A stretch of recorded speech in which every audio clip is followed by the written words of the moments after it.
Salut les trophistes et bienvenue dans ce nouveau tuto. Aujourd'hui on va voir comment améliorer son capot de façon à pouvoir l'enlever en moins de 3 minutes. En prime, à la fin du tuto, je vous mets deux mini tutos, un pour vous montrer comment rigidifier votre capot à ce niveau-là pour pas qu'il s'enfonce et un pour refaire les petits câbles qui le maintiennent quand il est ouvert. Allez, c'est parti, démonstration de comment démonter le capot en moins de 3 minutes et sans outils.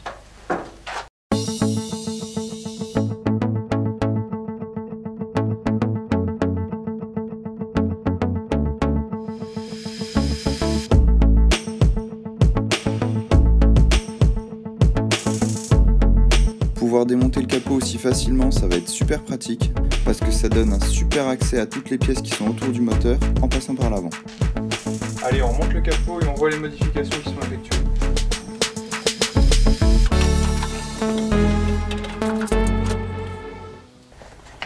Donc première modif qui est la plus importante, c'est le remplacement des goupilles d'origine par des goupilles maison qui s'enlèvent facilement.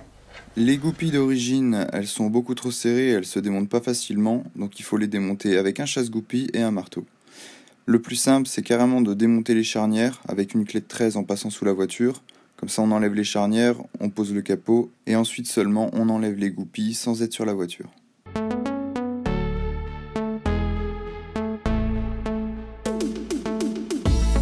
Donc maintenant, pour ce qui est des goupilles faites maison, c'est des goupilles que j'ai fait avec des clous de 5,5 mm de diamètre que j'ai coupés, puis j'ai percé un petit trou à l'extrémité du clou afin de pouvoir y passer une boucle pour le verrouiller.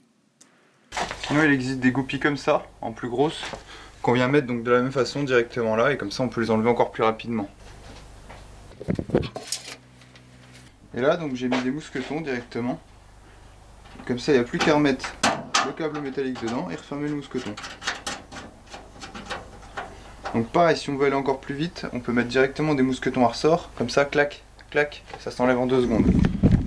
Pour cette modif, j'ai juste percé les rivets qui maintenaient les câbles, et ensuite j'ai refait un trou plus haut sur le capot, sur lequel je viens ensuite placer mon mousqueton, puis le câble dans mon mousqueton. Pour les phares, il suffit de repluguer hop, la ligne. Et ensuite le cache qui va par-dessus, il suffit de le clipser. Hop, voilà, le phare il est remis. Et pour la veilleuse et clignotant, donc il y a un embouron, on peut pas se tromper. On le branche sur son emplacement.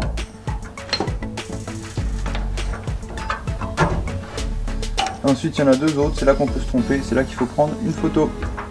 Donc moi je me souviens, le blanc, c'est celui qui va sur la veilleuse. Le bleu, celui qui va au clignotant. On fait pareil de l'autre côté, ça y est, le capot est complètement remonté.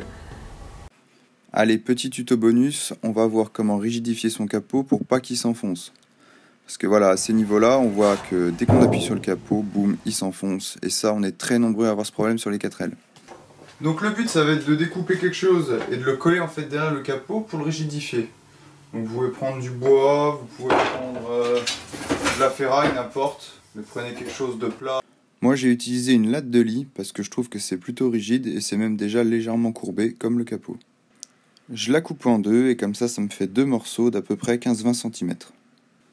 Un petit coup de lime pour ébavurer. Ouais, moi je vais la peindre vite fait pour que ça fasse moins dégueulasse, mais après ça vous n'êtes pas obligé. Ensuite je vous conseille de bien nettoyer et même poncer le capot à l'endroit où vous allez coller les plaques de rigidification de façon à ce qu'elles tiennent bien avec la colle.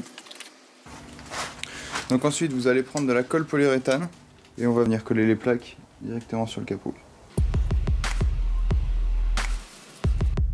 Une fois que vous avez mis de la colle partout sur votre plaque, vous allez pouvoir la mettre contre le capot à l'endroit où vous voulez le rigidifier.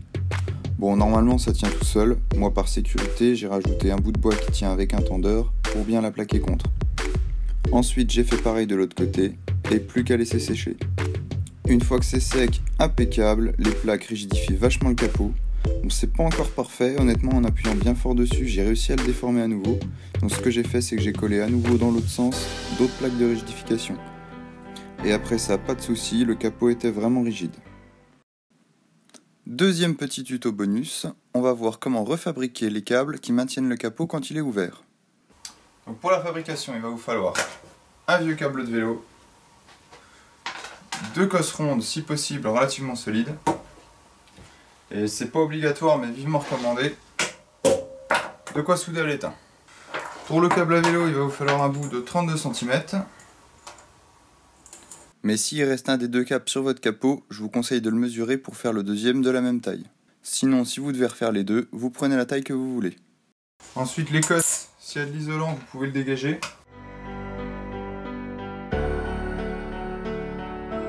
Là, on a nos deux cosses, on a notre câble.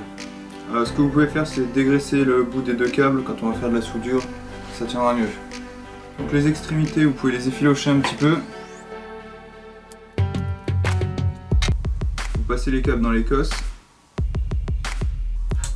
Bon, du coup, c'était peut-être pas une très bonne idée de les effilocher avant. Vaut mieux les effilocher après.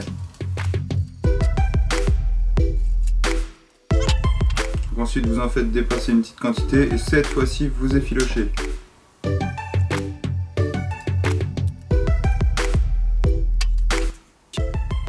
Maintenant, on va venir souder les cosses au câble pour que ce soit un peu plus solide que simplement serti.